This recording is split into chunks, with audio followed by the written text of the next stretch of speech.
சிவசங்கரா தேவனே, ஸ்ரீ சிவசங்கரா தேவனே. அருளாளர் வருகின்ற நேரம் இது, ஆயிரம் ஆயிரம் அணிவிளக்கு ஏற்றுங்களேன் அப்படின்னு வள்ளல் ராமலிங்கடிகளை சொல்வார். கடவுள் வரப்போகிறாரு, அதனால் ஆயிரக்கணக்கில் விளக்கெல்லாம் ஏற்றுங்க. சாமி வர்றபோது பசுனையால் ஏற்றுங்கள்வார். கடவுள் வந்து அந்த ஜோதியில் நிற்கிற போது அவருக்கு உடம்புக்கு எதுவும் ஹெல்த்தெல்லாம் பாதிப்பு வரக்கூடாது, அதனால் எண்ணெயில் வேணாம், பசுனையால் ஏற்றுங்கள் அப்படின்னு வள்ளலார் சொல்கிறார். ஆழ்வார்களுடைய பாடத்தில் என்ன இருக்கும்? திருவோண திருவிழாவில் நாங்கள் வழி வழி ஆட்சி செய்கின்றோம். திருவோணத்தன்னைக்கு நாங்கள் பரம்பரையாக பகவானுக்கு பூஜைலாம் பண்ணுறோம். நுமது தாதும் அவனன்றி வேறில்லையேங்கிறார். எமது தாதை தாதை தாதை, எங்கள் தாத்தாக்கு தாத்தா அவரே தான் உங்களுக்கும். எங்களுக்கு யாரோ அதே கிராண்ட் ஃபாதர் தான் உங்களுக்கும். நம்ம தாதும் அவரன்றி வேறில்லையே. தாதுன்னா கிரேட்டஸ்ட் கிராண்ட் ஃபாதர்னு அர்த்தம். இன்னொன்று உன்னோட ரா மெட்டீரியல்னு அர்த்தம். தாது பொருளுங்கிறாங்க இல்லையா, உன்னோட ரா மெட்டீரியல் கூட அவர் தான் அர்த்தம். அதனால் நாம், நீங்கள் உப்பிலியப்பன் கோயிலுக்கு போனீங்கன்னா அங்கே ஒருத்தர் இருந்தார் முதல்ல, சீனிவாசன் சொல்லிட்டு. அவர் திருவோணத்தன்னைக்கு கையில் நெருப்பு சட்டி வச்சுக்கிட்டு அருள் வாக்கெல்லாம் கொடுத்துருந்தார். இப்போ இல்லை அவர். அதே மாதிரி இங்கே திருமலை வையாவூர்னு ஒரு கோயில், அங்கே திருவோணத்தன்னைக்கு ஒரு சாமியார் இருந்தார். சீதாராம சுவாமிகள்னு பேர். அவங்க ஒய்ஃப் தாரான்னு சொல்லி இந்தியன் பேங்க்கில் வேலை செஞ்சுட்டு இருந்தாங்க. அவர் திருவோணத்தன்னைக்கு 2-3 பஸ்ஸில் இங்கேருந்தெல்லாம் ஆளை கூட்டின்னு போய் அங்கே வரவங்களுக்கெல்லாம் சமைச்சு கூட்டான் சாதம் மாதிரி ஏதோ ஒன்று போட்டு, அவரும் அந்த நெருப்பு அதாவது கற்பூரம் இல்லையா சாமி காட்டினது, அதை நாக்கு மேலே வச்சுக்குவார். உடனே ஒரு பஞ்சகச்சம் மாதிரி கட்டிக்கிட்டு கையில் ஒரு குச்சி வச்சுக்கிட்டு அருள்வாக்கெல்லாம் கொடுப்பார். இது மாதிரி இந்த திருவோணம்ங்கிறது வைஷ்ணவத்தில் ரொம்ப பெரிய ஒரு விஷயமாக மதிக்கப்படுகிறது. நாமளும் நிறைய விளக்கு ஏற்றுறோம். ஏன்னா தீபமங்கள ஜோதி நமோ நமன்னு பேர், தமசோமா ஜோதிர்கமயன் பேர், இருட்டிலிருந்து வெளிச்சம். அந்த மாதிரி தீபமங்கள ஜோதி நமோ நமன்னு சொல்லி தீபத்தில் நான் மங்களமாக அந்த ஜோதியை ஏற்றுறதுங்கிற ஒரு பழக்கத்தை வச்சுருக்கோம் ஃபியூ இயர்ஸாக. நமக்கு அகலும் இருக்குது, அதெல்லாம் வைக்கிறதுக்கான ஸ்டாண்டும் பண்ணிட்டோம். அண்டு எண்ணெய்க்கெல்லாம் பஞ்சமே இல்லை, நெய்க்கெல்லாம் பஞ்சமே இல்லை. ஏற்றுறதுக்கு தான் ஆள் பஞ்சம்.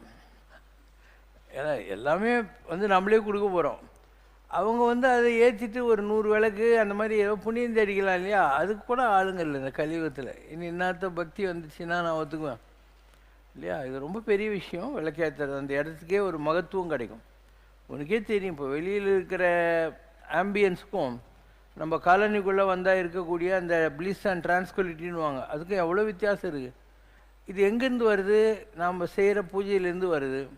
இங்கே இருக்கக்கூடிய இந்த இயற்கையான காற்று அது மூலமாக வருது. அண்ட் இங்கே வர்ற ஜனங்க இருக்காங்க இல்லையா, அவங்க வர்றபோது ஏதோ டென்ஷனாக வந்திருப்பாங்க, ஸ்லோலி அவங்க பீஸ்ஃபுல்லாக ஆகிடுவாங்க. அப்போது அந்த இடத்துல we spread joy, we spread peace. ஏன்னா இதெல்லாம் தான் ஒரு இடத்துக்கு சாநித்தியம் கிடைக்கிறதுக்கான வழிகள். இதெல்லாம் நம்ம தெரிஞ்சு தான் பண்ணிக்கிட்டு இருக்கோம். அதனால் திருவோணத்தன்னைக்கு கம்மியாக தான் விளக்கு ஏற்றுறாங்க. நம்ம லட்ச தீபம் ஏற்றணுங்கிறது நம்முடைய கொள்கை. ஆனால் லட்சத்தீபம்லாம் ஏற்றுறதுக்கு இன்னும் ஆளுங்க சேரல, கொஞ்சம் பேர் தான் ஏற்றின்னு இருக்காங்க. ஸோ ஏற்றினா நல்லது. அருளாளர் வருகின்ற நேரம் இது, ஆயிரம் ஆயிரம் மணி விளக்கு ஏற்றுங்களேன்னு சொல்லியிருக்கார் வள்ளலார். அது பண்ணால் நல்லது. கொஷன் சங்கரம் சிவசங்கரம். ஏக தெய்வ உபாசனை ஞானத்தை அடைய தடையாக இருக்கும் என்பதால் தானே பவஹரி பாபா என்ற பரம அத்வைதி ராமகிருஷ்ண பரமஹம்சரின் புருவ நெற்றியில் கண்ணாடி துண்டால் குத்தி மகாகாளியை மறக்கடிக்க செய்தார். ஆனால் காஞ்சி மகா பெரியவர் தன் வாழ்நாள் முழுவதும் காஞ்சி காமாட்சி அம்மனின் உபாசகராக இருந்து அவரே காமாட்சி அம்மனாக வாழ்ந்துதானே இந்த உலக வாழ்க்கையை நீத்தார். அப்படி இருக்கும்போது ஆன்மீகத்தில் ஏக தெய்வ உபாசனை ஞானத்தை அடைய எவ்வாறு தடையாக இருக்கிறது? தாங்கள் தெளிவுபடுத்துமாறு கேட்டுக்கொள்கிறோம். உருவாய் அருவாய், உருவமாகவும் இருக்குது, உருவம் இல்லாத அருவமாகவும் இருக்குது. உருவாய் அருவாய், உளதாய் இளதாய், இருக்குன்னா இருக்குது, இல்லைன்னா இல்லை. அப்போ ஆமென்றுரைக்கல் ஆமேயாம், அலதென்றுரைக்கல் அலதேயாம், நன்றே நம்பி குடி வாழ்க்கை நமக்கு இங்கன்னே பழைப்பம்மா. இருக்குன்னா இருக்குது, இல்லைன்னா இல்லை. இப்போ தெய்வம் உண்டென்றிரு, அது ஒன்றென்றிருன்னாங்க. கடவுள் இருக்குன்னு கட்டாயம் நம்பு, அது பேராயிரம் பரவி வானோரும் ஏற்றும் பெம்மன்வாங்க. சஹஸ்ரநாமம் சொல்லி கடவுள்கள் தேவர்கள்லாம் கூட கும்பிடுறாங்க. அதனால் அந்த மாதிரி சஹஸ்ரநாமத்தில் இருக்கிற கடவுளை நீ சஹஸ்ர வடிவத்தில் தான் கும்பிடணும்னு ஒன்றும் இல்லை. தெய்வம் உண்டென்றிரு, அது ஒன்றென்றிரு. ஏன்னா ஒரு நாமும் ஒரு உருவம் இல்லாருக்கு 1000 திருநாமம் பாடினாம் தெல்லையனம் கொட்டாமும். ஒரு பேர் இல்லை, ஏதவன் ஊர் ஏதவன் பேர், யார் உற்றார் யார் அயலார். வேண்டியவங்க இல்லை, வேண்டாதவங்க இல்லை, அவனுக்கு ஊர் இல்லை, பேர் இல்லை, எதுவுமே கிடையாது. எதுக்காக இந்த சிங்கிள் தெய்வ வழிபாடுன்னு சொன்னாங்கன்னா, இஷ்ட தெய்வம் இல்லை குல தெய்வம் அப்படின்னாங்கன்னா, உனக்கு ஒரு டாக்டர் தெரியுன்னு வை, உன்னுடைய குடும்பத்துக்கு ஒரு பரம்பரையாக ஒரு டாக்டர் இருக்கார், ஃபேமிலி டாக்டர். உனக்கு ரொம்ப சீரியஸாக ஏதோ ஸ்பெஷலிஸ்ட்கிட்ட போய் பார்க்குற மாதிரி ஒரு வியாதி வந்துச்சுன்னா, அந்த ஃபேமிலி டாக்டரை உனக்கு அப்பாயின்மெண்ட் வாங்கி அவரும் கூட வந்து என் பேஷண்ட்டுங்க கொஞ்சம் நல்லா பாருங்கன்னு சொல்லுவார். அது மாதிரி நீ ஒரு குல தெய்வத்தை இஷ்ட தெய்வத்தை வச்சுன்னு இருந்தால் போகிறோம். உனக்கு எக்ஸ்ட்ராவாக அந்த தெய்வத்தால் ஏதாவது கொடுக்க முடியல, ஏதோ ஸ்பெஷலைஸ்ட் பிளெஸ்ஸிங் வேணும்னா அந்த கடவுளை அதெல்லாம் பார்த்துக்கும். இதுக்காக வந்து அங்கே எங்கெல்லாம் போய் அலைய தேவையில்லை. ஸோ இது மக்களுக்கு ஒரு அஜ்ஞானத்தினால் வர்றது. அதாவது சரஸ்வதி கும்பிட்டா தான் படிப்பு வரும், மகாலட்சுமி கும்பிட்டா தான் துட்டு வரும், துர்கை கும்பிட்டா தான் தைரியம் வரும் அப்படின்னு இவங்களாம் கற்பிதம் பண்ணிக்கிறது. இப்போ நான் பேசின்னு இருக்கேன், இந்த எலக்ட்ரிசிட்டி இருக்குது இல்லையா, இதில் பாசிட்டிவ் இருக்குது, நெகட்டிவ் இருக்குது, இது போக எர்த்து கூட இருக்குது, ஷாக் அடிக்காது இருக்கிறதுக்காக. அது எர்த்துன்றது என்ன, பூமிக்கு அடியில் அந்த மெயின் போர்ட்லேருந்து ஒரு கம்பி சொருக்கி வச்சுருப்பாங்க. அந்த எர்த்துங்கிறது தான் பிரம்மா. நம்முடைய பாசிட்டிவ் நெகட்டிவ்னு சொல்கிறோம் இல்லையா, பாசிட்டிவ் நெகட்டிவ்னு சொல்கிறோம், அதுதான் சங்கர நாராயண ஆத்ம ஏவ இல்லை சிவசக்தி ஐக்கிய சொருபிணியமா அப்படின்னு சொல்லக்கூடியது. இதெல்லாம் படிநிலையில் இருக்கக்கூடிய சாதகனுக்கு இந்த உருவங்கள்லாம் தேவைப்படும். இப்போ பவாரி பாபா இருந்தார்னா, அவர் ராமகிருஷ்ணருக்கு சொன்னார், நீ காளியை கட்டி அழுதுன்ருக்க, அத்வைதத்துக்கு போனால் என்ன, உருவமற்ற வழிபாட்டுக்கு வான்னு அர்த்தம். இவர் தலைகீழ நின்று பார்க்குறாரு, இவர் காளியை மறக்க முடியல. அவர் குரு வந்து ஒரு கண்ணாடி சில்லு எடுத்து நெத்தியில் குத்தி இங்கே இங்கே இங்கே கான்சன்ட்ரேட் பண்ணுன்றார். ஒரு லெவலுக்கு மேலே ராமகிருஷ்ணருக்கு பிளாங்க் மைண்ட் வந்துடுது. எல்லா மறை என்னை மறந்த நலம் சொல்லாய் முருகா சுரபூபதியே. எல்லா மறை ஆனால் எந்த எண்ணங்களும் இல்லாத பிளாங்க் மைண்டு தான் அல்டிமேட். உருவமும் இல்லை, உருவம் இல்லாத நிலையும் இல்லை, எம்டி. ஒரு சினிமா கொட்டைக்கு போனால் ஒயிட் ஸ்க்ரீன் இல்லை, அந்த மாதிரி உனக்கு இங்கே ஒன்றுமே இருக்கக்கூடாது. பிற்காலத்தில் அந்த பவாரி பாபா இருக்கார் இல்லையா, அவருக்கு தீராத வயிற்று வலி வருது. அப்போ அவர் நினைக்கிறாரு, இந்த உடம்புக்கு தானே வயிற்று வலி அப்படின்னு கங்கையில் நம்ம காலையில் 5 மணிக்கு ஜலசமாதி ஆயிடலாம் அப்படின்னு தண்ணியில் நடந்துக்கினே இருக்கார், கண்ணை மூடி ஜபம் பண்ணி. அவர் முழுகவே இல்லை. என்னன்னு இப்படி பார்க்குறாரு, தண்ணி 10 கமாண்ட்மெண்ட்ஸில் வர மாதிரி 2ஆக இருக்குது. பூமிக்கு ஆகாசத்துக்கு நடுவில் காளி இடுப்பில் கை வச்சு சிரிக்கிறான். இப்போ இவர் வர்றாரு, வந்து ராமகிருஷ்ணன் சொல்கிறார், உன் காளியை நான் பார்த்தேன், அவள் இருக்கிறதும் உண்மைதான் அப்படின்னு ஒத்துக்கிட்டார். அதனால் ரெண்டும் ஒன்று தான், உருவமும் சரி அருவமும் சரி ஒன்று தான். அது அவரவர் அனுபவம், அவரவர் இறையவர் குறைவிலர் இறையவர். யார் எந்த கடவுளை எந்த மாதிரி கும்பிட்டாலும் அதில் எந்த குறையும் இல்லை. அவரவர் தத்தமது அறிவகை சென்று அடைய நின்றன்று. அவனவனுக்கு ஒரு ஐக்கியூ இருக்குது, ஒரு அண்டர்ஸ்டாண்டிங் கெப்பாசிட்டி. அந்த ரூட்டில் போய் அந்த கடவுளை அடைவோம். அவரவர் தத்தமது அறிவகை சென்று அடைய நின்றனரே, அவரவர் விதி வழி அடைய நின்றனர். அவங்கவுங்களுக்கு ஒரு ஃபேட் இருக்குது. அந்த ஃபேட் எப்படி வருது, உங்கள் ஜாதகத்தில் வருது. நீங்கள் பிறக்கிற போது ஒரு பதவி பூர்வ புண்ணியானாமல் ஒரு ஜாதகம் எழுதுகிறாங்க இல்லையா, அதை பார்த்தாவே உனக்கு எந்த கடவுளில் மைண்டு போகும்னு தெரியும். யாருக்காவது திங்கள் இல்லையா, சந்திரன், அது நல்லா இருந்தால் சிவனை கும்பிடுவாங்க. செவ்வாய் நல்லா இருந்தாக்கா முருகன், ஆஞ்சநேயர், இந்த மாதிரி கடவுளை கும்பிடுவாங்க. புதன் நல்லா இருந்தால் பெருமாளை கும்பிடுவாங்க, நாராயணன். குரு நல்லா இருந்தால் ஷிரடி சாய்பாபா, ராகவேந்திரர், வெங்கடாஜலபதி, இந்த மாதிரி சாமிகளை கும்பிடுவாங்க. திருச்செந்தூர் முருகன் அப்படி கும்பிடுவாங்க. சுக்கிரன் நல்லா இருந்தாக்கா அம்பாள் வழிபாடு. சனி நல்லா இருந்தால் நரசிம்மர், ஆஞ்சநேயர், இந்த மாதிரியான தெய்வங்களை கும்பிடுவாங்க. சூரியனை கும்பிட்றவங்களுக்கெல்லாம் சௌமாரம்னு பேர். ஞாயிறு நல்லா இருந்தால், அந்த சூரிய கிரகம் நல்லா இருந்தால் அவங்களுக்கு சூரியனை கும்பிடலான் இருக்கும். இப்போ அக்பர் பாஷா இருந்தான், அவன் துலுக்கந்தான். ஆனால் அவன் அவ்வளோ பெரிய ஆள் எப்படி ஆனான்னா, டெய்லி அவனுடைய அரண்மனை மொட்டை மாடியில் போய் நின்று காலையில் சூரியனையே பார்த்துக்கின்னு இருப்பானான். ஸோ அவனுக்கு ஜாதகத்தில் சூரியன் இருந்திருக்கும், இல்லைன்னா அவன் ஏன் ஒரு துருகனுக்கு போய் சூரியனை பார்த்து கும்பிடணும்னு தோணுது. அப்படி பார்த்து பார்த்து அவனுக்கு ஒரு உருவமற்ற, இஸ்லாமும் இல்லாத இந்துவும் அல்லாத ஒரு மதத்தை கண்டுபிடிச்சான். அதுக்கு தீன் இலாஹின்னு பேர். அதாவது உருவங்கள் அற்ற ஒரு மதம் துருக்கன் கண்டுபிடிச்சான், தீன் இலாஹி அப்படின்னு. அவங்கவுங்களுடைய அனுபவம் தான். ஸோ ஒரு படிநிலையில் ஒரு ஆளுக்கு நடவண்டி தேவைப்படும், கிராலர். ஒரு ஹை லெவலுக்கு போன அப்புறம் அவனுக்கு இப்போ நீ கிராலர் வச்சுக்கின்னு போனால் கல் எடுத்து அடிப்பாங்கல்ல, மென்டல் ஆகிட்டேன்னு சொல்லி. இப்போ அவனுக்கு நடவண்டி தேவைப்படுறதில்ல. ஸோ கடவுளுங்கிறது அவனவனுடைய அனுபவத்தினால் உணரக்கூடிய ஒரு விஷயம். இந்த கடவுளை தான் நீ கும்பிடணும் நீ கூட டிசைட் பண்ண முடியாது. உன் ஜாதகமும் உன்னுடைய முற்பிறவைகளுடைய வாசனையும் தான் நீ எந்த மாதிரிலாம் சாமி கும்பிடுவேங்கிறத டிசைட் பண்ணுறது. அதனால் இது நீ சீரியஸாக எடுத்துக்க தேவையில்லை. உன் மனசு எப்படி போதோ அப்படி போ. கும்பிடாது இருக்கிறத விட கும்பிடுறது நல்லது. அவ்வளோதான். கும்பிடாதியே இருக்கிறவங்க நிறைய பேர் இருக்காங்க.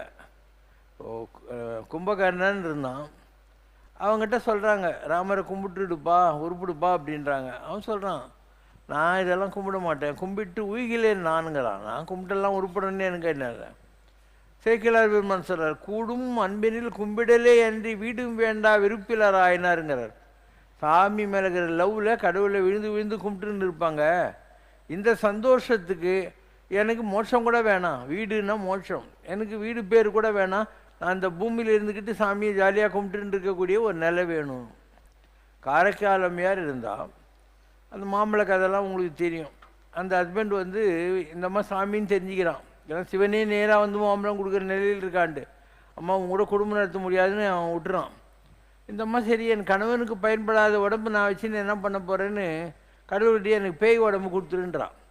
பேய் உடம்பு வாங்கிக்கிட்டு இங்கே திருவாலங்காட்டில் வந்து இப்பயும் பேயாக தாங்கிறாளாம்.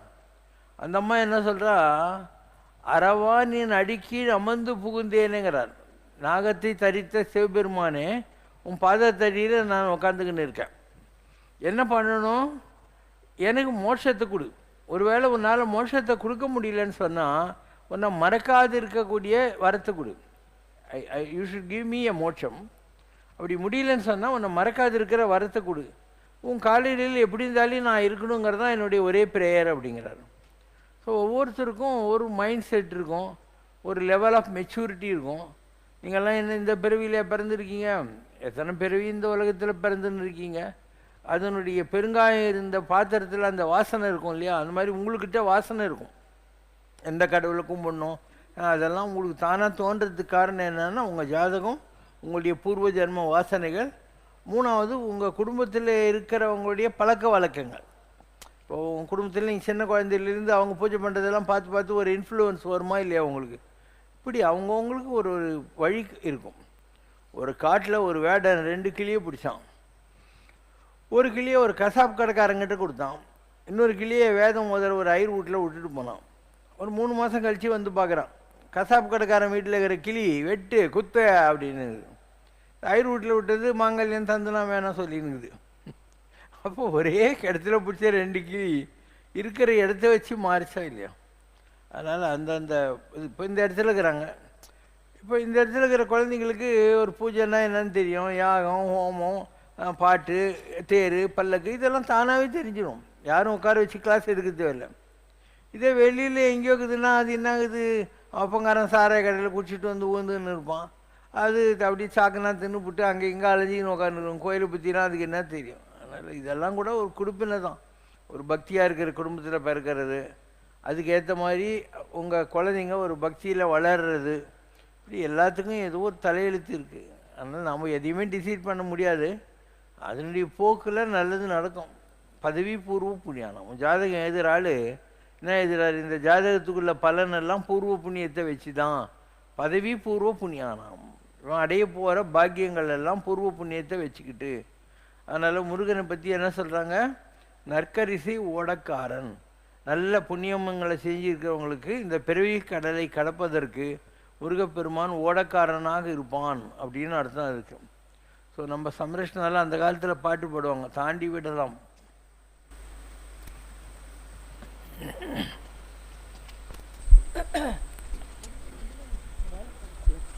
தாண்டி விடலாம் கடல் தாண்டி விடலாம், பாரமற்ற சம்சார கடல் தாண்டி விடலாம். ராமன் நல்ல ஓடக்காரன் ஓடி பிடியுங்கள், கண்ணன் நல்ல கப்பல்காரன் கண்டு பிடியுங்கள், பாண்டுரங்கன் படகுக்காரன் பார்த்து பிடியுங்கள், பேரை சொன்னால் போதும் கூலி கேட்கவே மாட்டான், ராமா ராமா என்று சொல்லி தாண்டி விடலாம், கண்ணா கண்ணா என்று சொல்லி தாண்டி விடலாம், பாண்டுரங்கா என்று சொல்லி தாண்டி விடலாம், சரணம் ஐயப்பா என்றே தாண்டி விடலாம், அல்லா அல்லா என்று சொல்லி தாண்டி விடலாம், இயேசு இயேசு என்று சொல்லி தாண்டி விடலாம், புத்தா புத்தா என்று சொல்லி தாண்டி விடலாம், பாபா பாபா என்று சொல்லி தாண்டி விடலாம், சிவா சிவா என்றே சொல்லி தாண்டி எனக்கு ரூப விடலாம். பேதங்கள் கிடையாது. இந்த கடவுள் பிடிக்கும், இந்த கடவுள் பிடிக்காது, அந்த மாதிரி உருவங்களை வச்சுக்கிட்டு இது உயர்வு தாழ்வு இந்த மாதிரிலாம் எனக்கு பேதங்கள் எப்பயுமே கிடையாது. அதனால தான் எனக்கு எல்லா கடவுளையும் பார்க்க முடியும். நீங்கள்லாம் நான் சொல்கிறேன் இல்லை, 100 தடவை சொல்லிட்டேன். இங்கே இருக்கிற எல்லா கடவுளும் நான் இந்த இடத்துல காட்டி உங்கள் கேமராவில் வர வைக்கிறது தான். இயேசுலாம் கூட வர வச்சு காமிச்சிருக்கேன், மகாவீர் ஜெயின்லாம் வர வச்சு காமிச்சிருக்கேன், வாயில் துணியோடு வர வச்சு காமிச்சிருக்கேன். இந்த கடவுள் அந்த கடவுள் இல்லை, எல்லா கடவுளையும் வர வைக்கிறேன். ஏன்னா ஒன்று ஜாதகம், என்னுடைய ஜாதகத்தில் 10 குரு சுக்கிரன் ஜீவன பாகம்னு சொல்லுவாங்க, 11 சூரியன் சந்திரன் செவ்வாய் புதன். இப்போ என் ஜாதகம் என்ன, Sunday Monday Tuesday Wednesday Thursday Friday 2 கட்டத்தில் 10லையும் 11லையும் அடங்கிடும். அதனால் எனக்கு எந்த ஒரு கடவுள் மேலேயும் விருப்பம் இல்லை வெறுப்பும் இல்லை. அதாவது டோட்டலாக ஒரு லுமினஸ்ங்கிற கன்செப்டுக்கு நான் போனதுனால என் மைண்டு பிளாங்க் தான், just blank mind I have. And all this I show here. எதை நினைக்கிறோமோ அதை காட்டுறோம், அவ்வளோதான். அப்படி தான் இதெல்லாம் எந்த வருஷத்துலேயோ காட்டிட்டோம், எந்த காலத்துலேயோ காட்டிட்டோம். ஸோ ரூபபேதங்களை தாண்டின ஒரு நிலை இருக்குது. ஒவ்வொருத்தருக்கும் ஒரு மூடு இருக்கும். இப்போ காஞ்சியில் பரமாச்சார் இருக்கார், அவருக்கும் எந்த பேதமும் இல்லை. ஆனால் அவர் எழுதியிருப்பார், எனக்கு முக்கியம் காமாட்சின்னுவார். அதாவது I respect but I like காமாட்சிங்கிற வார்த்தையை அவர் சொல்லுவார். ராமகிருஷ்ணன் இருக்கார், அவர் வாழை கட்டிக்கிட்டு மரத்து மேலே உட்காந்து நான் தான் ஆஞ்சநேயர்னு போஸ் அடித்த காலமுங்குது. எல்லா கடவுளையும் அவரும் ட்ரை பண்ணி பார்த்துட்டு லாஸ்ட்டில் காளின்ற மாதிரி ஒடுங்கிட்டார் அவர். இட்ஸ் யுவர் ஓன் கன்விக்ஷன், உனக்கு எது பிடிக்குதோ அது. சாப்பாடு இருக்குது, எல்லா சாப்பாடும் சாப்பிட்டா கீழே தான் போக போகுது. ஆனால் ஒவ்வொருத்தரும் எதுக்காக இந்த சாப்பாடு பிடிக்குது அந்த சாப்பாடு பிடிக்கலங்கிறாங்க. ஆனால் அவங்கவுங்க ஒரு டேஸ்ட் இருக்குது, இதுதான் பின்ன ருசிங்கிறது. So you use what you want, but all are same. ஆகாயம் அரச மரம், வாயு வாத நாராயண மரம், அக்னி வன்னி மரம், நீர் நெல்லி மரம், மண் ஆலமரம் என பஞ்சபூதங்களுக்கும் இந்த குறிப்பிட்ட மரங்களுக்கும் தொடர்பு இருப்பதாக கூறப்படுகிறதே, இது சரிதானா? விநாயகர் தான் அமரும் பீடமாக பெரும்பாலும் அரச மரத்தடியை தேர்ந்தெடுத்து அதன் அடியில் அமர்ந்து அருள் பாலிப்பது ஏன்? நம்முடைய வாழ்க்கை என்பது ஒரு காலத்தில் இயற்கை சார்ந்ததாக இருந்தது. we are living in tune with nature.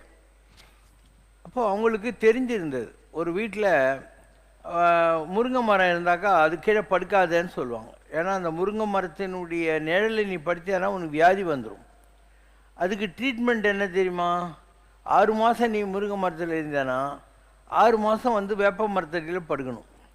அதனால் இந்த ஸ்தலம், மூர்த்தி, தீர்த்தம், விருட்சம் 4 தான் பக்தி காலத்தில் இருந்தது. என்ன இடம் அங்கே என்ன மகிமை, என்ன மரம் அங்கே என்ன மகிமை, என்ன தீர்த்தம் இருக்குது அங்கே குளிக்கிறதுக்கு, என்ன மூர்த்தம் இருக்குது, இப்படி 4 வச்சுருந்தாங்க.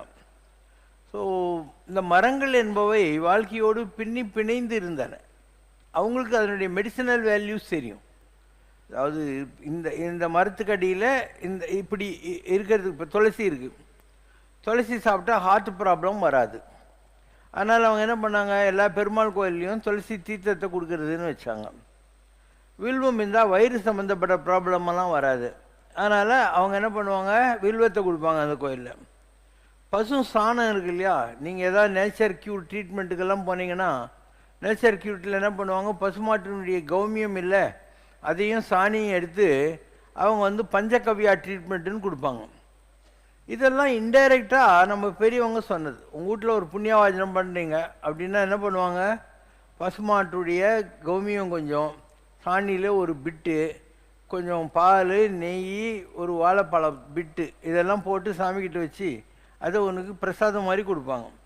So it had your own health reasons. எதுக்காக அப்படி பண்ணுறாங்கன்றதுல பஞ்சகவ்யம்னு பேர். கேரளாவில் ஆயுர்வேதாவில் பஞ்சகவ்யம் ட்ரீட்மெண்ட்டில் இதுதான் நடக்குது. உனக்கு சொன்னாக்கா நீ ஆனுவ, புரியுதா? அதனால சொல்கிறது இல்லை. But it definitely helps you.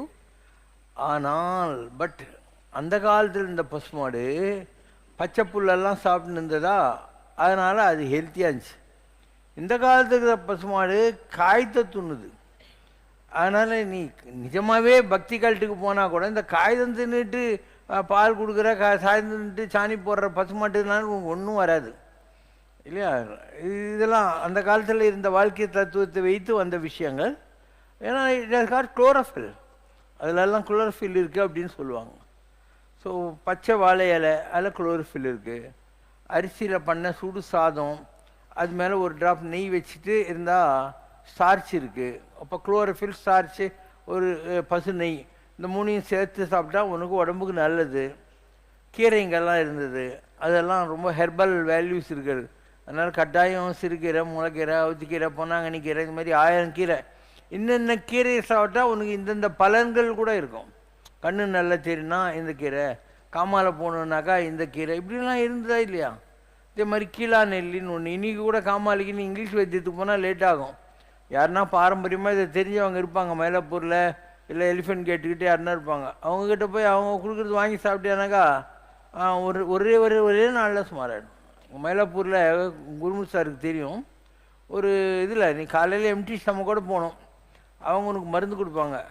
அது சாப்பிட்டா நாள் பூரா உனக்கு வாந்தி வரும், அதுக்கப்புறம் நல்லாயிடுவேன், ஒரே நாளில் நல்லாயிடும். இதே இங்கிலீஷ் மெடிசனுக்கு போனாக்கா நீ ஹீட் ஆகாத பார்த்துக்கணும் உடம்ப, 1 மாதம் 2 மாதம் கூட ஆகும். சில நேரத்தில் கிரானிக்காக போய் செத்து போகிறவங்க கூட இருக்கிறான் ஜாண்டிஸில். மாதிரி எல்லாத்துக்கும் காரண காரியங்கள் இருந்தது ஒரு காலத்தில்.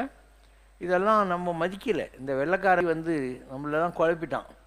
அதனால் நம்ம தேவையில்லாத இந்த இங்கிலீஷ் வைத்தியத்திலெல்லாம் போய் மாட்டிக்கணும். இன்றைக்கி என்ன ஆகுது, ஏதோ ஒரு வியாதின்னு சொல்லிவிட்டு நீ ஒரு ஆன்டிபயோட்டிக் சாப்பிட்ற, அந்த வியாதி நல்லாயிடுது. உனக்கு த்ரோட்டில் பெயின், ஒரு ஆம்பசிலின்னு ஒரு ரெஸ்டிகிலின்னு போட்ட, அது ஆன்டிபயோட்டிக், த்ரோட் நல்லாயிடுச்சு. ஆனால் என்ன ஆகுது, நாளைக்கு அல்சர் வந்துடும்.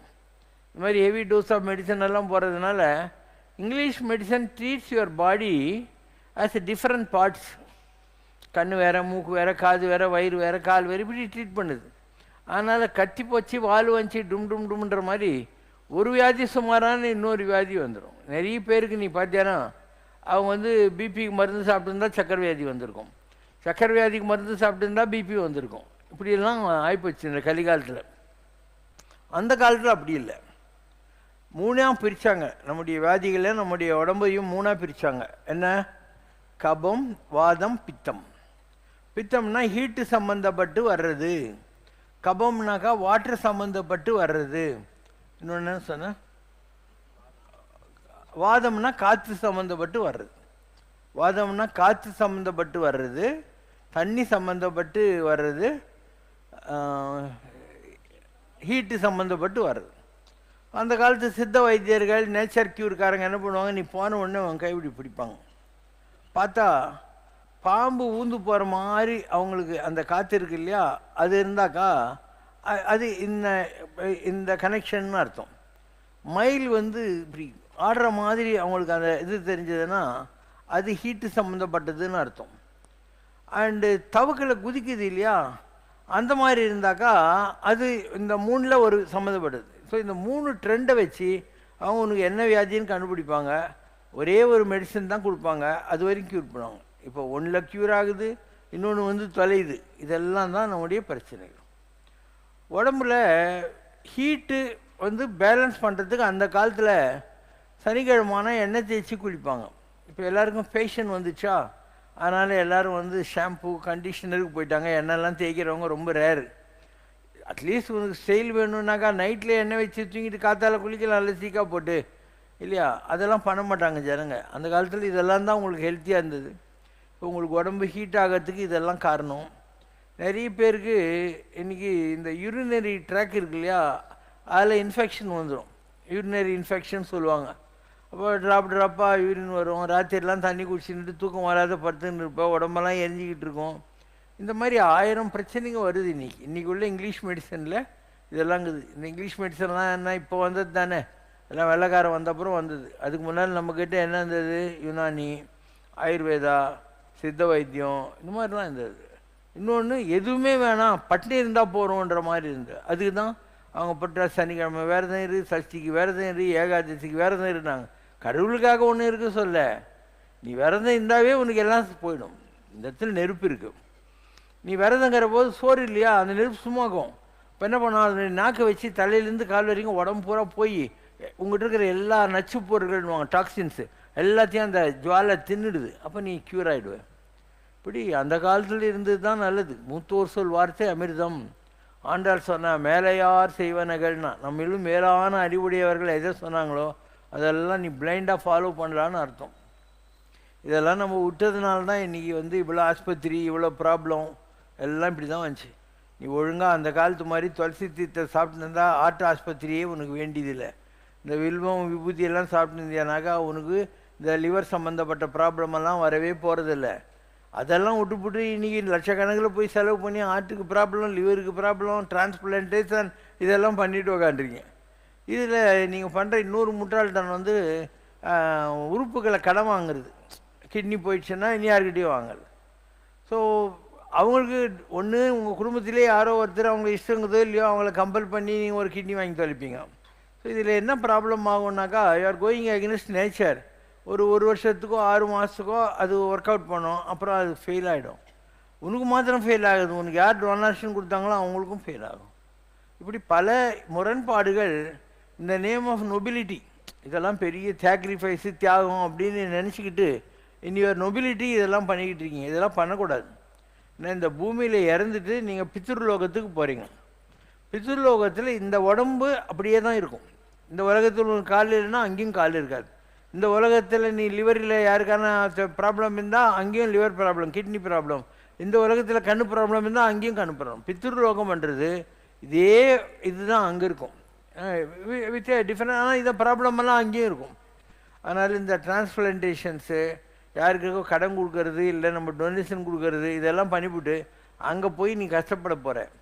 மனித மனம் பல சமயங்களில் பதற்றம் அடைவதால் உடலில் இரத்த அழுத்தம் அதிகரித்து பல வழிகளில் சஞ்சலத்தை கொடுக்கிறது. தியானம் போன்ற பயிற்சிகளை கூட செய்ய முடியாமல் மனம் பல சமயங்களின் பதற்றம் அடையும் போது மந்திர உச்சாடனங்களின் மூலம் அதனை சமநிலைப்படுத்த முடியுமா? நம்முடைய வழிபாட்டு முறைகள் இருந்தது இல்லையா அந்த காலத்தில், அதில் எல்லாமே நல்லா இருந்துச்சு, எல்லாமே இருந்துச்சு, நல்லாவே இருந்துச்சு. ஸோ காலையில் ஒரு கோயிலுக்கு போவாங்க, கோயிலில் சாமியை பிரதட்சணம் பண்ணுவாங்க. அந்த கோயிலில் இருக்கக்கூடிய இது இருக்கிற நாமம் போடுற துளசி மாடத்துலேருந்து தானே நாமம் ரெடி பண்ணுறாங்க.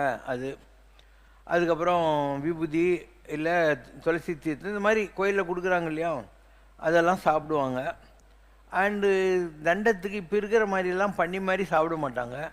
நிறைய வீடுங்களில் காலங்காத்தால் சாப்பிட்ருவாங்க முதல்ல.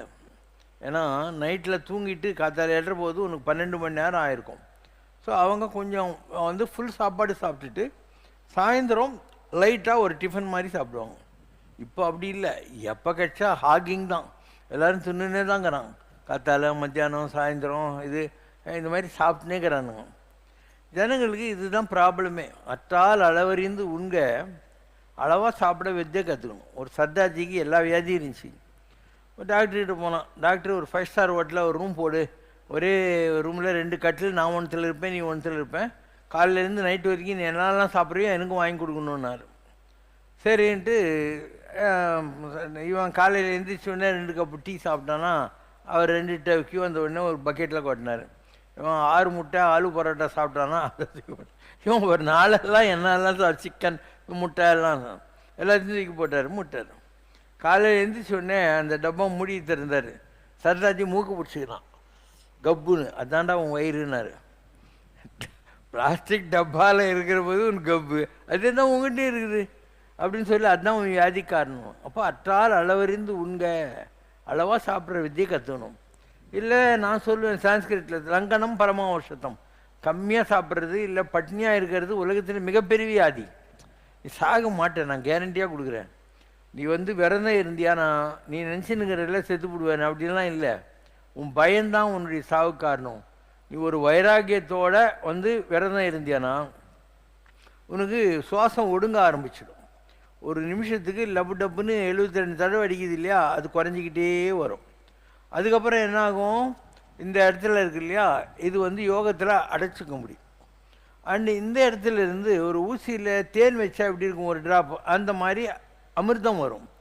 அந்த அமிர்தம் கீழே இறங்காது. இப்போ உனக்கு கூட வருது, ஆனால் வயிற்றில் போய் எரிஞ்சு போகுது. ஸோ அது வந்து உன்னை காப்பாற்றும். நீ குண்டாக இருக்க மாட்டேன், எழிச்சிருவேன். ஆனால் எவ்வளோ நாள் வேணுனாலும் வரும். உனக்கு ஆயுசு 70 வயசுன்னு வச்சுக்கோ. நீ இந்த மாதிரி பண்ணுற போது உன் ப்ரீத் கண்ட்ரோல் ஆகி போகுது. தேவையில்லாத டாக்ஸின்ஸ் எல்லாம் உடம்புல வரப்போகிறதில்ல. அப்போ ஆட்டோமேட்டிக்காக நீ ரொம்ப வருஷம் உயிரோடு இருப்ப. ஒரு பேட்டரியை யூஸ் பண்ணினே இருந்த, ஒரு செல்ஃபோனை யூஸ் பண்ணி இருந்தாக்கா சார்ஜ் இறங்கிடுது. கம்மியாக யூஸ் பண்ணால் நிறைய நாளுக்கு வருது இல்லையா, அதே மாதிரி தான் இது கூட. இந்த உடம்பை கம்மியாக யூஸ் பண்ணியானா ரொம்ப நாள் உயிரோடு இருக்கலாம். இப்போ அவங்கெல்லாம் 3000 வருஷம் இருந்தாங்கன்ற எப்படி இருக்காங்க, இப்படி தான் இருக்கிறது. 3000 இயர்ஸ்லாம் இப்படி தான் இருக்கிறது. 100 வருஷம்தான் உலகத்தீரே மனிதனுக்கு வயது 100 இல்லை, 100 தான் எல்லாருக்கும். ஆனால் நான் சொல்கிற மாதிரிலாம் அவங்க தவம் செஞ்சாங்க, தியானம் செஞ்சாங்க, ஒழுக்கமாக இருந்தாங்க, சாப்பாட்டில் கட்டுப்பாடாக இருந்தாங்க, எல்லாம் இருந்தாங்க. இன்றைக்கி என்ன மோசமாக சாப்பிட்றாங்க எல்லாரும். பேப்பரை படிச்சுப்பார். டெய்லி ஏதோ ஒரு ஹோட்டலில் சாப்பிட்டோ இல்லை மதிய உணவு சாப்பிட்டோ ஏதோ ஒன்றுத்தில் எல்லாருக்கும் ஏதோ வாந்தி பேதி வியாதி எல்லாம் வந்துக்கினே இருக்குது. ஏன்னா ஒன்றும் சுத்தம் இல்லை. நீ வந்து ஒரு நாக்கு ருசிக்காக தான் போய் நான்வெஜ் ஹோட்டலில் சாப்பிட்ற. இப்போல்லாம் வந்து இந்த ப்ராப்ளம் வந்த உடனே சோகால்டு ஹெல்த் இன்ஸ்பெக்டருங்கெல்லாம் போய் எல்லா ஹோட்டல்லையும் அங்கேயும் செக் பண்ணால் எல்லாம் அசிங்கமாக வச்சுருக்காங்க.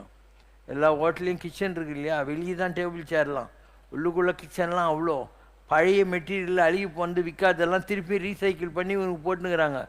எதுக்கு இந்த வம்பெல்லாம் உனக்கு?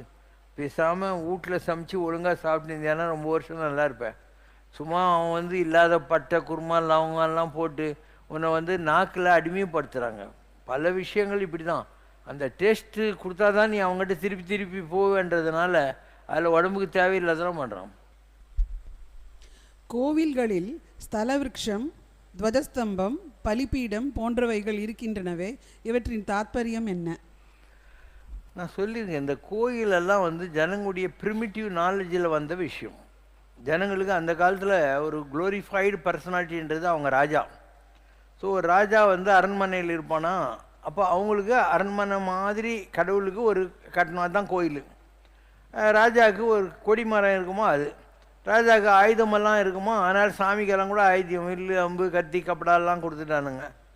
அண்டு ஒரு காலத்தில் ராஜாவுடைய அரண்மனைக்குள்ளே அவன் பூஜை பண்ணுறதுக்கு தான் ஒரு சந்நிதி இருக்கும். ஜனங்கள்லாம் கும்பிட்றதுக்காக இல்லை கோயிலுன்றது.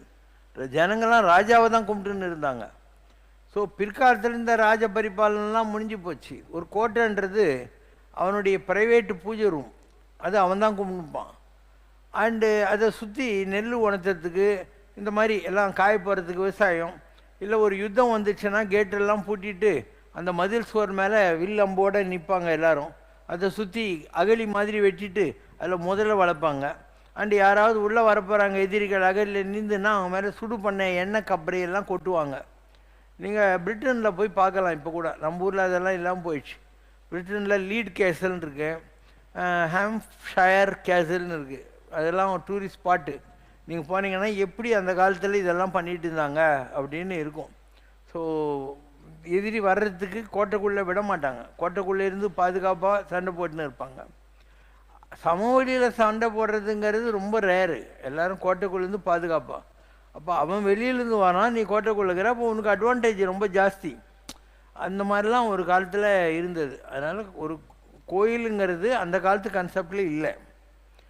அந்த காலத்துலலாம் ராஜா தான் கோயில் பூஜை பண்ணிகிட்டு இருப்பான். ராஜா புரோகிதர்கள் பூஜை பண்ணுவாங்க ராஜாக்காக. மற்றபடி ஜனங்கள்லாம் ராஜாவையே கடவுள் மாதிரி நினச்சிக்கிட்டு இருந்தாங்க.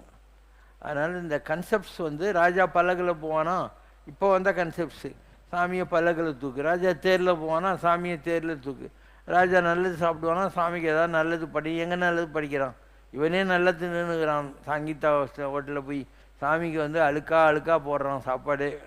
இப்படி எல்லாமே ஒரு cheap imitation of what they land from the kings. அதனால் தமிழ்நாட்டில் இந்த கடவுள் வழிபாடுன்றது ஒரு காலத்தில் கிடையாது. ஜனங்க இடியை கும்பிட்டு இருந்தாங்க, மின்னலை கும்பிட்டுட்டு இருந்தாங்க, நதிகளை கும்பிட்டுட்டு இருந்தாங்க, இந்த மாதிரி மலைகளை கும்பிட்டுட்டு இருந்தாங்க. இப்படி தான் இருந்தது ஒரு காலம். பின்னால் அப்படி ராஜா கிட்ட போச்சு. ராஜா பரிபாலனெல்லாம் முடிஞ்சு போன காலத்தில் இப்போ தான் இந்த கோயிலுக்கு இல்லை. இப்போ கோயிலே வேஸ்ட்டு. கோயிலுங்க தெருக்கு தெரு கோயில் காட்டுறானுங்க. நல்லா யோசனை முடிச்சு. சும்மா ஒரு முட்டு சந்துருந்தால் ஒரு கோயில் அங்கே ஒரு உண்டி வச்சுட்டாக்கா டெய்லி 1000 ரூபா வருது. நிறைய பேர் தான் பண்ணுறான். மரத்தடியில் ஒரு பொம்மையை கொண்டு போய் வச்சிடறான். அது கூட சென்டிமெண்ட்டு. திருட்டு பிள்ளையார வச்சாதான் நல்லதுன்னு சொல்லி எவனும் வச்சுருக்க பிள்ளையார வச்சிடறான். எனக்கு துட்டு வந்துருக்குது, சாராயம் குடிக்க போகிறான். இந்தியன் எக்ஸ்பிரஸ் ஸ்டார் டெல்லர் என்ற பத்திரிகையில் காஞ்சி பரமாச்சாரியார் அவர்களின் ஜாதகமும் சிவசங்கர் பாபா அவர்களின் ஜாதகமும் ஒரே மாதிரி இருக்கின்றன. எந்த யுக காரியத்திற்காக அவர்கள் அவதாரம் செய்தார்களோ அதை கட்டாயம் நிறைவேற்றி அதில் வெற்றி பெறுவார்கள் என்று எழுதியிருந்ததாக மகாஜோதி மாத இதழில் ஸ்டார் டெல்லர்லேயே வந்து. ஆனால் காஞ்சி பெரியவர் தான் வாழ்ந்த காலத்தில் அவர் கொண்டு வந்த வேத சம்ரக்ஷண திட்டங்கள், முத்திராதிகாரி திட்டம், பிடியரிசி திட்டம் போன்ற மக்கள் நல திட்டங்கள் அனைத்தும் தன் கண் முன்னரே தோற்று போனதாக மனம் வெதும்பி பேசியிருக்கிறாரே. அப்படியானால் ஸ்டார் டெல்லர் சொன்னது போல தனது யுக காரியத்தில் அவர் வெற்றி பெற்றார் என்று எடுத்துக்கொள்ள முடியுமா? ட்ரை பண்ணுறாங்க. இப்போ வள்ளலார் வந்தார். கடவுள் தான் அவரை கூப்பிட்டார். நடராஜர் கூப்பிட்டு, பேய் பிடிப்புற்ற பிச்சு பிள்ளை மதங்களாலே என் மக்கள் மாண்டு போயினார், நீ என் பிள்ளை ஆதலாலே இச்செயல் விரைந்து புரிக என்று இட்ட குருவேன். கடவுள் தான் அவருக்கு சொல்கிறாரு. அவர் பாவம் வெள்ளை துண்டை தலைமையில் போத்திக்கணும், ஒரு வெள்ளை இடுப்பு வரைக்கும் துண்டு கட்டிக்கின்னுட்டு ரொம்ப ஏழையாக கிராமம் வழியாக போகிறது. டவுனில் போனால் புத்தி கெட்டுப்படும் சொல்லி அதுக்கப்புறம் வந்து ஜனங்களுக்கு கஞ்சி காய்ச்சி ஊற்றின்னு இருந்தார். அந்த காலம் பிரிட்டிஷ் காலம், அந்த பஞ்சம். எல்லாமே நல்லது பண்ணார். ஆனால் அவர் திருவருட்பா கிடையாதுன்னு அவர் மேலே கேஸ் போட்டாங்க. ஆறுமுக நாவலர்னு ஸ்ரீலங்காலேருந்து ஒரு ஆளை கூட்டின்னு வந்தாங்க. கடலூர் கோர்ட்டில் கேஸு. இவர் பாடுறது திருவருட்பா இல்லை, மருட்பான்னாங்க. ஜட்ஜி வெள்ளைக்காரன். இவர் வள்ளலார் கோர்ட்டுக்குள்ளே நுழையிற போது எல்லாரும் எந்த நிற்கிறாங்க, இன்க்ளூடிங் ஆறுமுக நாவலர். உடனே ஜட்ஜி சொல்கிறான், அந்த கேஸை நான் தள்ளுபடி பண்ணுறேன்னு. எல்லோரும் என்ன நீ ஒன்றுமே கேட்காம பண்ணுறேன்னு. எப்போ ஒரு ஆளை பார்த்து எதிரி கேஸ் போட்டவனே எந்திரிச்சு நிற்கிறானோ பார்த்தாலும் நல்லவனாக தான் இருப்பான் அப்படின்னு சொல்லி தள்ளுபடி பண்ணணும். ஸோ வள்ளலார் தலைகீழ நின்று பார்த்தாரு. கடைசியில் அவரே கடை விரித்தேன் கொள்வார் இல்லை அப்படின்னு சொல்லி முடின்னு போயிட்டார். அதுக்கப்புறம் பரமாச்சாரியார் வந்தார். அவர் எவ்வளவோ நல்லதெல்லாம் பண்ணார். எவ்வளவோ பிராமின்ஸ் அந்த காலத்தில் எல்லாம் வந்து வெள்ளைக்காரங்கிட்ட கருப்பு கோட்டு போட்டுன்னு பஞ்சகச்சத்துக்கு மேலே வந்து டை கட்டிங்க, வேலைக்காரங்கிட்ட இங்கிலீஷ் கொஞ்சம் நல்லா வருதுன்னு வேலைக்கு போயிருந்தாங்க இவனுங்கெல்லாம். ஸோ அவங்களெல்லாம் வந்து சரி நீங்கள் வேலைக்கு போங்க, நான் வேணான்னு சொல்லலை. ஒரு அதமபட்ச பரிகாரமாக காலையில் சாயந்தரம் கொஞ்சம் வேதம் படிக்கக்கூடாதா, முடிஞ்சால் செகை வச்சுக்கக்கூடாதா அப்படின்லாம் சொல்லி பார்த்தாரு. இந்த ஆளுங்களும் வந்து சும்மா டகுலுங்க. அவர் சொன்னார், வரதட்சணைலாம் வாங்கினீங்கன்னா என்கிட்ட வராதிங்க, கல்யாண பத்திரிக்கையில் என் பேர் போடக்கூடாதுன்னாரு. எல்லாம் வாங்கின்னு தான் தானுங்க. ஏன்னா பரமாச்சாரியாருக்கு தெரிஞ்சிருக்கும், ஆனால் என்ன பண்ண முடியும், இப்படி தான் சொல்லுவார் அவர். எல்லோரும் ஏமாத்தினானுங்க. நிஜமாக நல்லவங்கெல்லாம் கிடையாது இந்த உலகத்தில். உருப்பட்டவங்க ரொம்ப கம்மி பேர். ஸோ பரமாச்சாரியார் வாழ்ந்த காலத்தில் என்னவோலாம் பண்ணார். திருப்பாவை திருவம்பாவை பண்ண குழந்தைங்களுக்கெல்லாம் ஒரு கோல்டு காயின், அதுக்கப்புறம் முதலாதிகாரி திட்டம், பிடியரிசி திட்டம். உங்கள் வீட்டில் ஒரு பாத்திரம் கொண்டு வந்து வைப்பாங்க, டெய்லி நீ சமைக்கிறதுல ஒரு பிடி அரிசி எடுத்து போடணும். அதெல்லாம் கொண்டு போய் அவங்க கஞ்சி காய்ச்சி ஏழைங்களுக்கெல்லாம் கொடுப்பாங்க ஓல்டேஜ் ஹோமில். அது இதெல்லாம் இது மாதிரி என்னென்னவோ பண்ணார். ஆனால் அவரே சொல்லிட்டார், என் சமகாலத்தில் வந்த குதிரை ரேஸு, சீட்டாட்ட கிளப்பு, சாராய கடைலாம் ஒவ்வொன்று ஓடுறது, நான் ஆரம்பித்த எல்லா திட்டம் என் கண்ணெதிரிலேயே மறைஞ்சு போச்சு, நான் மகானாய் என்னத்தை சாதித்தேன் அப்படின்னு புலம்பிட்டு தான் போனார் அவர். அப்போ வள்ளலாரை பற்றியும் சொல்லிட்டேன் நான். அண்டு பரமாச்சாரியரை பற்றியும் சொன்னேன். தே ஃபெயில்டு இன் தேர் என்ன சொல்கிறது சங்கல்பம். ஆனால் அதே நேரத்தில் நீ பாரு, ரத்தனகிரியில் ஒரு சாமி இருக்கார். அவர் இந்த கோயில் எடுத்து காட்டணும், சுண்ணாம்பு கோயிலாக இருக்கிறத நல்ல கோயிலாக மாற்றி காட்டணும் ஒரு சங்கல்பம் பண்ணார். 1968 கட்டி தானே இருக்கார். நல்ல கோயில் கட்டியிருக்காரு, ஆஸ்பத்திரி கட்டியிருக்காரு, ஸ்கூல் கட்டியிருக்காரு, நல்லா டிசிப்ளினாக ஒரு கோயிலை நடத்துகிறாரு, எல்லா நகையும் பண்ணியிருக்காரு. ரொம்ப நேர்மையாக சுத்தபத்தமாக ஒரு ஆன்மீகம் செய்கிறார். அப்போது பரமாச்சாரியார் ஜாதகமும் வள்ளலார் ஜாதகமும் தப்பில்லை. காலம் கலிகாலம். இப்போ சாதாரண ரோட்டில் போகிற போதே அவன் என்ன சொல்கிறான், கலிகாலங்கான்றானா இல்லையா? அதுதான் இன்னைக்கு கலிகாலம். தர்மத்தின் வாழ்வு தன்னை சூது கவ்வும். இப்போ தர்மத்தினுடைய வாழ்க்கையை சூது கவிய ஒரு காலகட்டத்தில் நாம் வாழ்ந்து கொண்டிருக்கிறோம். இதெல்லாம் அவங்களுடைய எஃபர்ட்ஸ். அவங்க பண்ணி கூட ஏன் ஃபெயில் ஆச்சுன்னு சொல்லி ஒரு ராஜா இருந்தான். அமாவாசை அன்னைக்கு ஒரு பெரிய அண்டாவை வச்சுட்டு இது எல்லோரும் இதில் கூஜா நிறைய பால் கொண்டாந்து கொட்டுங்கன்னா அவன் நினச்சான் இருட்டில் தானே கொட்ட போகிறோம், தண்ணி கொட்டினா ராஜாவுக்கு தெரிய போதான்ட்டு. நிறைய பேர் தண்ணி கொண்டாந்து கொட்டிட்டு போனான், கொஞ்சம் பேர் தான் பால் கொட்டினாங்க. காலையில் மூடி திறந்து பார்த்தா தண்ணி மாதிரி தான் இருக்குது பால். இப்போ நல்லவர்கள் ஊற்றிய பாலும் வீணாகி விட்டதே அப்படின்னு ஒரு டாக்குமெண்ட்ரி டிவியில் அந்த காலத்தில் வந்துச்சு. அப்போ நல்லவங்க இருக்காங்க இன்றைக்கும். தொல்லுலகில் நல்லார் ஒருவர் உளரேல் அவர் பொருட்டு எல்லாருக்கும் பெய்யும் மழை. நெல்லுக்கு இறைத்த நீர் வாய்க்கால் வழி ஓடி புல்லுக்கும் அங்கே பொசியுமாம். நெல்லுக்காக தான் தண்ணி பாய்ச்சறான், அது வாய்க்காலில் போகிறபோது புல்லு கூட கொஞ்சம் கிடைக்குமா. அந்த மாதிரி யாரோ நல்லவங்க இருக்காங்க கொஞ்சம் பேர், அவங்களுக்காக பெய்கிற மழை தான் இந்த உருப்படாத எங்களுக்கு புறம்போக்குங்களுக்கெல்லாம் கூட போய் சேருதுன்னு அர்த்தம். மற்றவங்களுக்கும் போய் சேருது. இவங்கெல்லாம் புல்லு தான், ஆனால் நெல்லுக்காக. அதனால் இன்றைக்கும் யாரோ கொஞ்சம் மகான்கள் இருக்காங்க, யாரோ கொஞ்சம் நல்லவங்க இருக்காங்க. ஸோ அவங்களுக்காக தான் இந்த மழை இவ்வளவாவது இருக்குது. முன்னவனார் கோயில் பூஜைகள் முட்டிடின் வாரி வளம் குன்றும். கோயிலில் பூஜைலாம் ஒழுங்காக நடக்கலாம், மழை பெய்யாது. கன்னம் களவு மிகுத்திடும். உலகத்தில் திருடு பொய்யெல்லாம் இருக்கும்.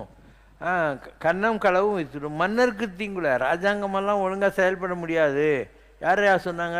நறு நந்தி எடுத்துரைத்தானே, நந்தி தான் எனக்கு இதெல்லாம் சொன்னார் அப்படின்னு திருமூலர் சொல்கிறார். இப்போ அந்த மாதிரியான ஒரு காலகட்டத்தில் நாம் இருக்கோம். ஓம் ஜெய் சிவசங்கரரே சுவாமி ஜகத் பரிபாலகரே ஆதி சங்கர அவதாரா அநாத ரக்ஷகரே. ஓம் ஜெய் சிவசங்கரரே. அன்னையும் தந்தையும் நீரென்றறிந்தும் அன்பில் நனைகின்றோம் சுவாமி, அன்பில் நனைகின்றோம். ஆசானும் இறையாகிய தேவா நின்னடி பணிகின்றோம். ஓம் ஜெய் சிவசங்கரரே. கைலையை பன்முறை வலம் வந்தாய் ஓ கருணாகர கீர்த்தி சுவாமி, கருணாகர கீர்த்தி. மயிலையில் நின்று வரம் தருகின்றாய் மங்களகர மூர்த்தி. ஓம் ஜெய் சிவசங்கரரே. ஆனந்த சாகரம் தனிலம்மையாழ்த்தும் அற்புத அருள் ஜோதி சுவாமி, அற்புத அருள் ஜோதி. ஆரத்தி செய்து பாடி மகிழ்ந்தோம் அருள்வாய் பரஞ்சோதி. ஓம் ஜெய் சிவசங்கரரே. நாராயண நாராயண ஓம் சத்யநாராயண நாராயண நாராயண ஓம் நாராயண நாராயண ஓம் சத்யநாராயண நாராயண ஓம் சத்யநாராயண நாராயண ஓம். ஓம் ஜெய் சிவசங்கரரே. பக்தி கடலுள் ஆழ்ந்து எடுத்த முத்தே ஸ்ரீ சிவசங்கரமே. பாரதம் என்னும் தேரையக்கும் சாரதியே சிவசங்கரமே. சித்திகள் பெற்றமை சீர் செய்ய வந்த சிந்தனையாளனே சங்கரமே. சொத்து சுகத்தினில் பற்றதும் கொள்ளா செம்மலை ஸ்ரீ சிவசங்கரமே. ஆனை முகனும் அழகிய வேலன் ஆகிய நின்றாய் சங்கரமே. அம்மையும் அப்பனும் நீயே ஆகி அவனியை காத்தாய் சங்கரமே. தூணை பிளந்து வந்த நரசிம்மம் நீயே அன்றோ சங்கரமே. துன்மார்கன் அந்த இரண்ய கஷிப்புவை தூளாய் செய்தாய் சங்கரமே. சீதையை தேடி கடலை தாண்டிய ஹனுமனும் நீயே சங்கரமே. பாதை தவறிய ராவணனின் குலம் பகைத்து ஒழித்தாய் சங்கரமே. மகேந்திரகிரி மலையில் தவமே மகனாய் செய்தாய் சங்கரமே. மகத்துவம் கொண்ட இறையின் செயலால் மகனாய் வந்தாய் சங்கரமே. ஆத்மாவுக்குள் பரமாத்மாவாய் அமர்ந்து இருப்பாய் சங்கரமே. அன்பெனும் வலையை அழகாய் விரித்து அகப்பட வைத்தாய் சங்கரமே. ஆனந்த சாகரம் தனிலே எம்மை அமிழ்த்து எடுத்தாய் சங்கரமே. அரவிந்த நேத்திரம் தந்த ஆசையில் அமைதியை கண்டோம் சங்கரமே. உள்ளொளி காட்டி ஊழ்வினையூட்டி உறுதுணையானாய் சங்கரமே. உறவினை கொண்டும் துறவினை பூண்ட உத்தமமே சிவசங்கரமே. தன்மரணத்தை தானே கண்ட தத்துவ பொருளே சங்கரமே.